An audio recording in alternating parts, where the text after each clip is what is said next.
Hello dear subscribers. Today I will tell you how you can connect your iPhone to your Windows. So for synchronizing your iPhone to your Windows, you need to download the latest version of iTunes. So just write in Google iTunes and you will find here the latest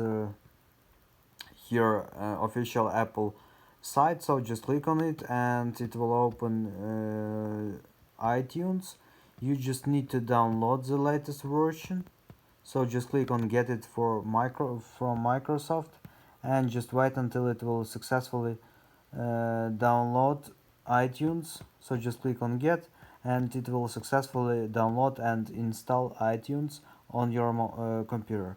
So after you install it, you just need to connect your iPhone to your USB port and just synchronize. It will automatically synchronize your iPhone with your Windows PC. So thanks for watching, have a nice day, subscribe to my channel, click like, and goodbye.